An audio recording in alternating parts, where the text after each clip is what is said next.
Hello mga karasta, welcome back to my channel. Today punta tayo nagkarkar.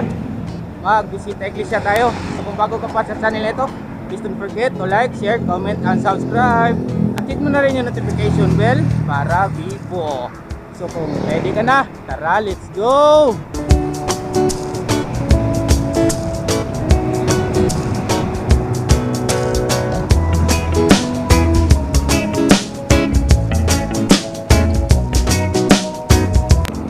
So kasama ko pala si Brits mga karasta.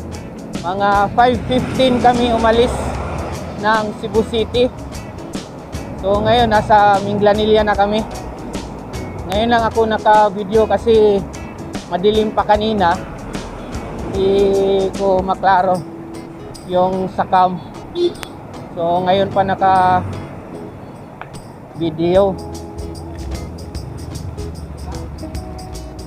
So gagawin namin sa karkar is, sabi ni Brits, magbisita iglesia or sabihin na nating bisikleta iglesia kasi yun ang ating mga kaugalian noon pa. Basta Holy Thursday magbisita iglesia. Ginagawa din namin yan noon. Ayan na si Brits, naabutan ko na. Pinauna ko siya konti kasi nagano pa ako ng kampo, nag-set up. Hingal is real.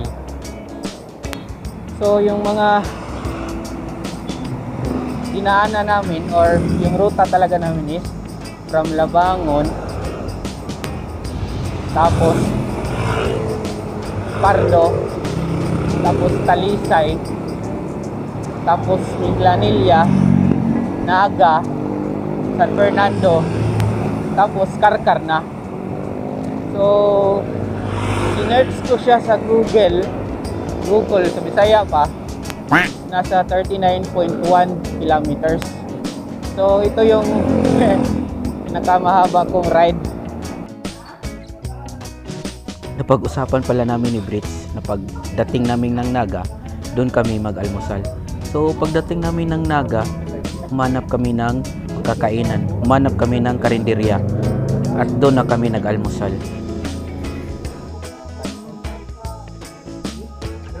Katapos lang namin mag-almusal mga karasta. So time check 6:51. Dito kami sa Naga nag-almusal. So tuloy na ang padyak puntang Karkar. So sunod pala ng Naga is San Fernando, tapos Karkar na. So expect tayo ngayon na daming mga nagbabike kasi Holy Thursday. So yun, yung iba pala hindi nakasama kasi may mga lakad. Yung iba may trabaho. So i-shout out ko na lang sila. So shout out kay Brad Gogoy, kay Boss Pixis, kay Boards Wads, kay Busing Awing. Shout out sa inyo. At salamat pala sa suporta mga karasta kasi 100k viewers na tayo. Laking salamat ko sa inyong suporta talaga. At sa lahat ng mga nag-subscribe, mga subscribers ko dyan, salamat. Bale, hindi ko mararating ito kung wala kayo. Kaya salamat talaga. At ngayon pala, daming umuwi papunta sa kanilang mga probinsya. So ingat din kayo. At sa lahat ng mga nag-bisikleta ngayon, ride safe sa ating lahat. Tagal din pala ako or kami hindi nakabike, kaya medyo nahingal na. Ganun talaga pag hindi nakabike. Minsan yun, nahingal agad. Ay, biker, sus, may disgrasya mga karasta, kaya ingat lang talaga. Biker pa naman.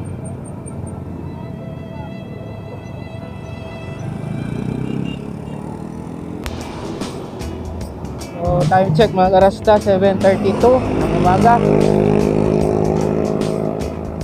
So, mga 2 oras na tayo.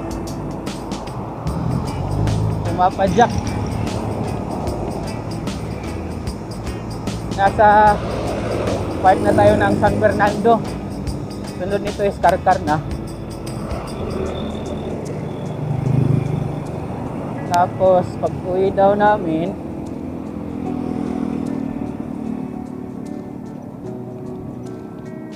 may daanan daw kami na beach.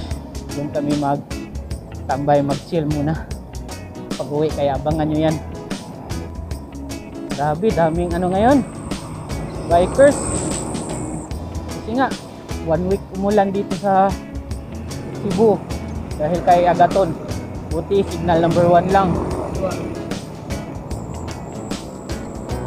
Kaya lang yung kawawa talaga yung mga taga Leyte. Kailangan nila ng tulong. Sabi nga nila mga karasta, pag may paahon, may palusong. Yahoo! Ito yung pinakamasarap na daan, pagpalusong.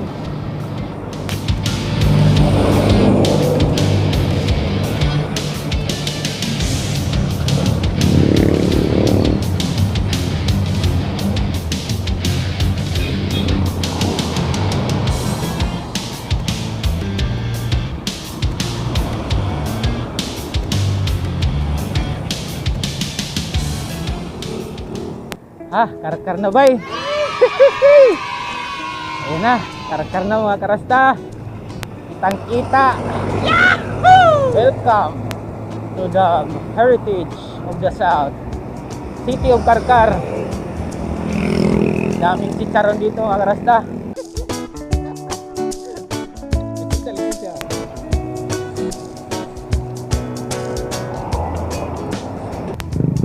Grabe yung traffic mga karasta.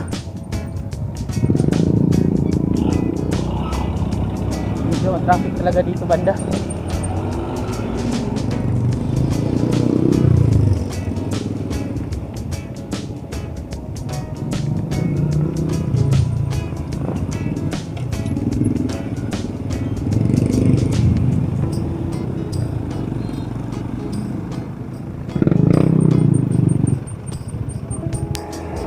So mga karasta, may pupuntahan kami na simbahan.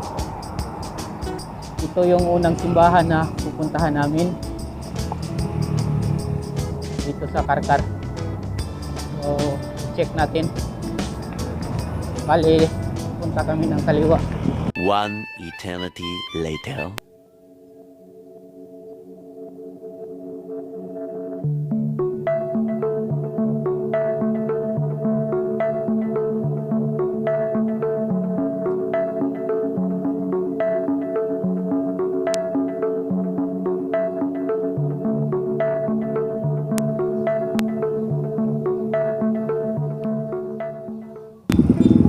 So, pabalik na kami mga karasta.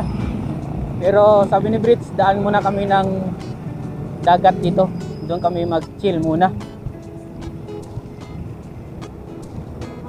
Bali, inom din kami ng buko kanina para may lakas sa pag-uwi ng Cebu. So, update lang, dito pa rin tayo sa Carcar. Pero pabalik na. Punta tayo ng San Fernando. Tsaka doon yung dagat, doon tayo mag-chill, mag-relax, ipon ng lakas para pauwi. A few moments later.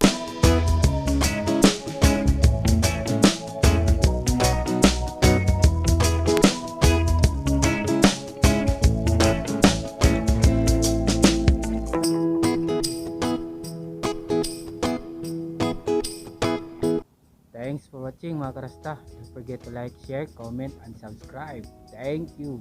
Bye-bye.